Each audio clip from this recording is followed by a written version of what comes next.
Hello. आज हम start कर रहे हैं जीवन सन पब्लिकेशंस की बीकॉम फर्स्ट ईयर की बुक का सॉल्यूशन।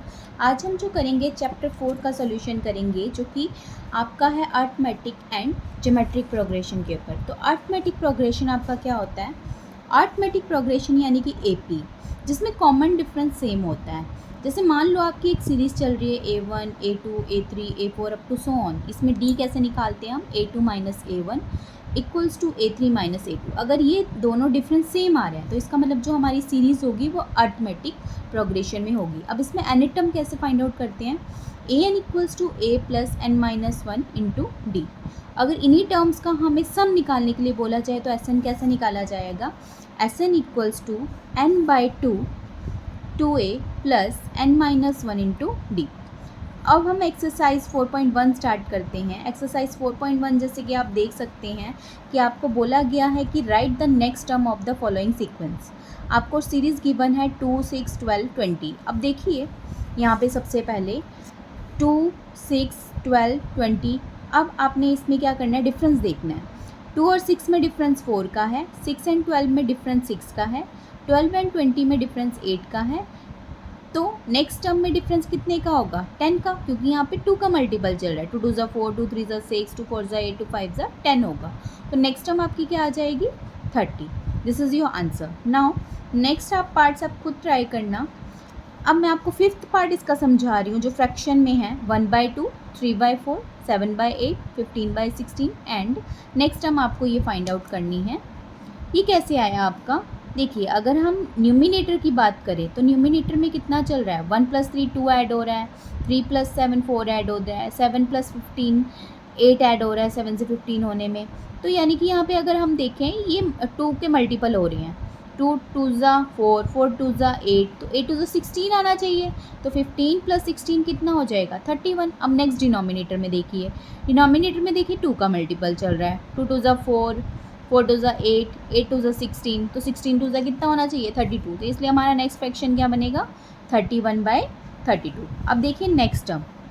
नेक्स्ट टर्म आपको दे रखी है, write down the first 4 terms of each of the following sequence. अगर आपको दे रखा है इसमें T N equals to, second question का फर्स्ट पार्ट मैं आपको करवा रही हूँ। T N equals to N square plus 2 divide by 3। अब इसमें आपको जो है फर्स्ट 4 टर्म्स बोलिए। तो सबसे पहले यहाँ पे t की वैल्यू 1 पुट कर दीजिए। 1 रखोगे, 1 का square plus 2 divide by 3। 1 into 1 का स्क्वायर आपका 1 ही रहेगा, प्लस 2 डिवाइड बाय 3। तो यहाँ से आपके पास क्या आ जाएगा? 2 + 1 3, 3 डिवाइड बाय 3। तो आंसर कितना आ जाएगा? 1। नेक्स्ट T2 निकालिए। n की जगह 2 पुट कर दो। 2 का स्क्वायर प्लस 2 डिवाइड बाय 3 चल रहा है। तो 2 का स्क्वायर 4 + 2 डिवाइड बाय 3।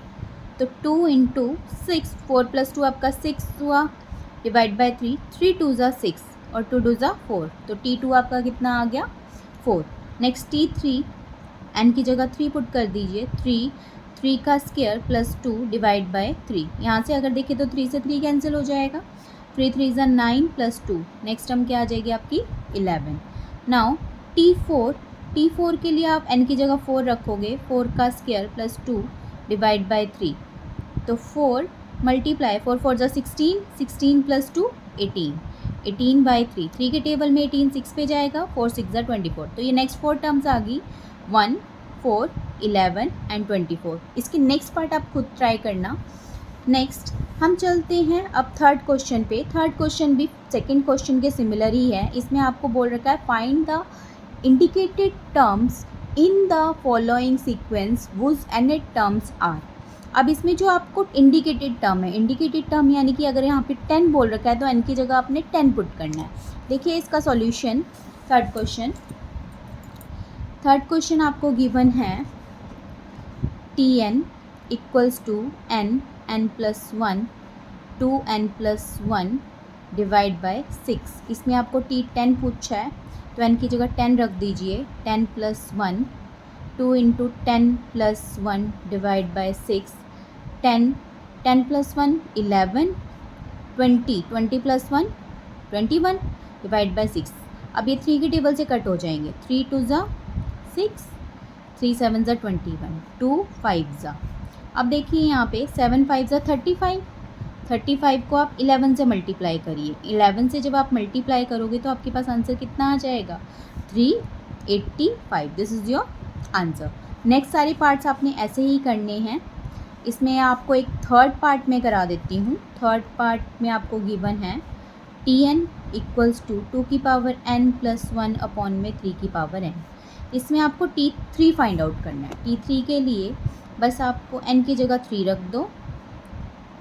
अब देखिए 2 का क्यूब, 2 2 ज़ा 4 2 ज़ा 8, 8 प्लस 1 3 3 ज़ा 9 3 ज़ा 27, 8 प्लस 1 9, 9 बाई 27, 9 1 ज़ा 9, 9 3 ज़ा 27। तो आपका ये आंसर आ गया 1/3। ये आपका क्वेश्चन हो गया। नेक्स्ट अब हम चलेंगे फोर्थ क्वेश्चन पे। फोर्थ क्वेश्चन आपको गिवन है, show that the 2 terms of sequence are zero, कि फर्स्ट 2 टर्म्स तो आपकी ज़ीरो होनी चाहिए और Tn आपको गिवन है। देखिए अब Tn के लिए आपको यहाँ पे जो गिवन है fourth question, Tn is given n-1 n-2। Next first 2 terms हमने जो हैं इसमें प्रूव करना है कि वो ज़ीरो हैं। तो यहाँ पे एक बार 1 पुट कर दीजिए, 1-1 एंड 1-2। देखिए 1-1 तो ज़ीरो होगा और 2 में से 1 जाएंगे -1। ज़ीरो किसी भी चीज़ से मल्टीप्लाई करेंगे तो वो ज़ीरो ही आएगा। फिर T2 पुट करिए, 2-1 2-2, 2 में से 1 जाएंगे 1 आएगा और 2 में से 2 गए 0, 1 इंटू 0 0। फर्स्ट 2 टर्म्स हमारी ज़ीरो प्रूव हो गई। अब उसने बोला है यहाँ पे T5 फाइंड आउट करने के लिए। तो T5 कैसे आएगा, अब n की जगह 5 रख दीजिए, 5-1 5-2। तो यहाँ पे 5 में से 1 जाएंगे आपका कितना आएगा 4, 5 में से 2 जाएंगे 3, तो 4 3 ज़ा 12। तो T5 आपका 12 आ गया। नेक्स्ट आपका दे रखा है fifth question, if an is denotes a general term and right the next 5 terms. इसमें 5 टर्म्स लिखनी है। अब देखिए यहाँ पे जो आपको गिवन है कि A1 आपको 2 गिवन है, an equals to an-1 plus 4 है, ये आपको गिवन है। अब आपने यहाँ पे नेक्स्ट 5 टर्म्स फाइंड आउट करनी है। अब देखिए यहाँ पे अगर हम देखें आपका n की वैल्यू 1 पुट कर दीजिए, 1 प्लस 4, A1 A0 प्लस 4, ठीक है। A1 तो आपको गिवन है, तो यहाँ पे उसने क्योंकि बोला है कि जो n होना चाहिए वो ग्रेटर देन इक्वल्स टू 2 होना चाहिए, यानी कि 1 तो हमें पुट ही नहीं करना था। अब n की जगह हमने क्या पुट करना है 2, ग्रेटर देन इक्वल्स टू 2 बोला है, तो 2-1 प्लस 4, 2 में से 1 गए 1 प्लस 4। A1 आपको गिवन है 2, 2 प्लस 4 कितना आ जाएगा आपका 6, 2 प्लस 4 6। अब ऐसे ही आपने थर्ड टर्म निकालनी है। थर्ड टर्म के लिए यहाँ पे पुट करिए 3-1 2 प्लस 4, A2 आपका 6 है, 6 प्लस 4 कितना आ जाएगा 10। इसी तरह आपने नेक्स्ट टर्म निकालनी है। तो स्टे कनेक्टेड। अगर आपने नेक्स्ट एक्सरसाइज भी समझनी है कृपया like and subscribe. Thank you.